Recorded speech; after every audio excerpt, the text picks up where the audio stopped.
መንገድህን ለእግዚአብሔር አደራ ስጥ። መውጣትና መግባትህን አንተ ብክንክን አትበል፣ ለሕያው እግዚአብሔር አስረክብ።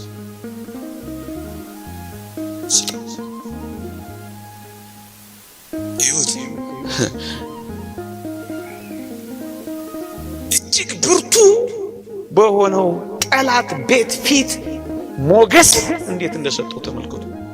የጲጢፋራ ሚስት ፈታኙ እንኳን ሳይቀር ያለ ዮሴፍ እግሯን ማነቃነቅ ማትችል ሴት ሆነች።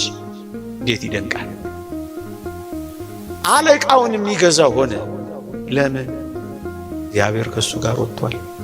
እግዚአብሔር አብሮት ተሰዷል። አባ ጊዮርጊስ ዘጋስጫ እንዳለው ቅዱስ ዮሴፍ ሲታሰር እግዚአብሔር አብሮት ይታሰራል። ግድ የለም እግዚአብሔር ከእናንተ ጋር አብሮ ይውጣ። ግድ የለም እግዚአብሔር አብሮ ከእናንተ ጋር ቤት አልባም ይሁን። ግድ የለም እግዚአብሔር ከእናንተ ጋርም ተንከራታችሁ ይሁን። ግድ የላችሁ እግዚአብሔር ቤታችሁ ይሆናል። እግዚአብሔር ንብረታችሁ ይሆናል። እግዚአብሔር ጸጋችሁ ይሆናል። እግዚአብሔር ክብራችሁ ይሆናል።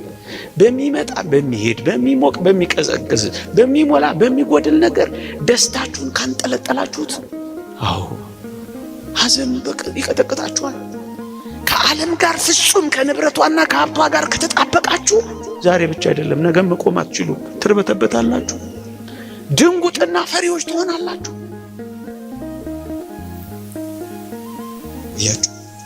ስለተጣበቅንባት እኮ ነው የምንደነግጠው።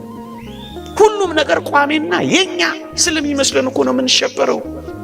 ይሄ ደግሞ ለዓለምና በዓለም ለሚኖሩ ሰዎች ይመቻቸዋል። ግንስ ብርቱዎች ከሆን ቀና ካል በምስጋና ከኖር እግዚአብሔር ሌላ ቀን እግዚአብሔር ሌላ ታሪክ ያመጣል።